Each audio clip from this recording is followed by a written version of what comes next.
Hi, we are very excited to introduce to you VIKTOR, the Virtual International Knowledge Base for Thoracic Oncology Research.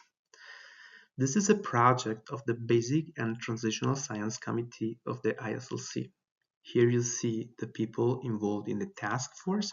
Speaking is me, Ferdinando Cercello, from the University Hospital of Bern in Switzerland, and you will also hear from Dr. Lydie Lane from the Swiss Institute of Bioinformatics. We are presenting in behalf of all our colleagues. VIKTOR is a bioinformatics platform that retrieves information from different knowledge bases to address a question that the researcher in thoracic oncology may have about a preclinical model. At the current stage, VIKTOR is focused on preclinical cancer model cell lines, and you can use the platform, for example, to asking what is the best model cell lines I can use for my experiments, what are model cell lines expressing specific gene mutation, what is the expression level of this gene mutation, do they respond to certain drugs, and so on. You can access the platform from the official webpage of the ISLC, and then you will end on the homepage of VIKTOR.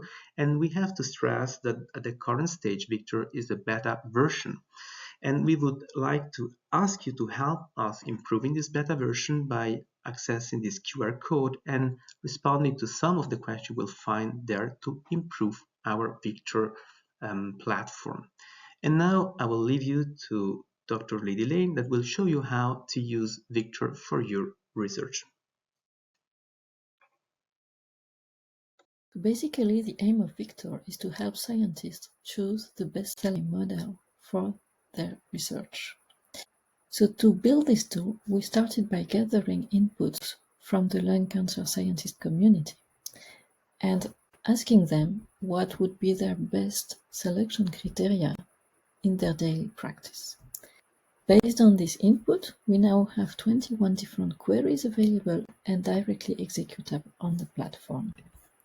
One of these queries is, for example, the lung cancer cell lines sorted by their doubling time because it's an important parameter of the lab.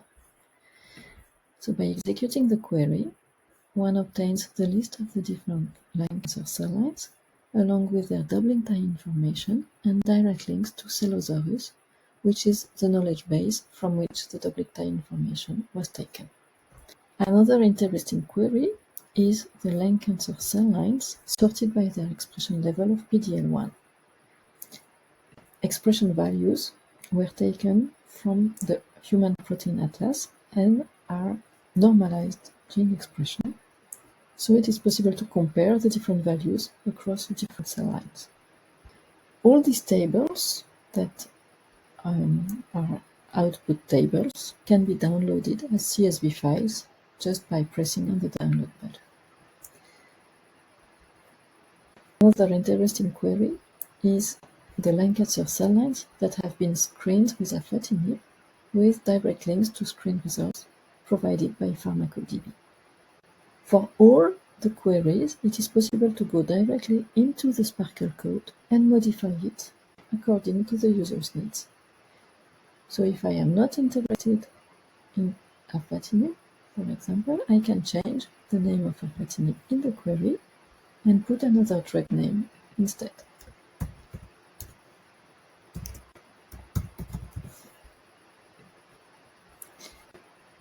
It is also possible to combine different elementary queries to get in a single query, for example, lung cancer cell lines screened with lorlatinib with doubling time information. And to do that, I just have to copy the lines of the lorlatinib screen, inject those lines in the doubling time query,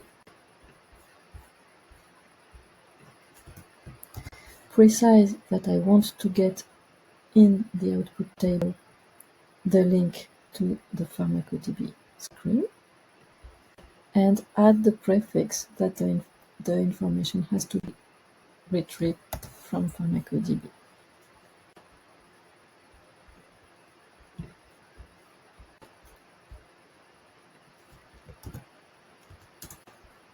And by doing that, in a few seconds, I get my list of lung cancer cell lines with links to Celosaurus, with doubling time information, and with the direct links to screens with low Latin. So it's a quite powerful tool, but it requires a good command of Sparkle, which not everybody has. So we are now developing a new version of the tool where this kind of combination will be made more intuitive. And we will also try to develop a new system that would automatically convert natural language query into Sparkle queries.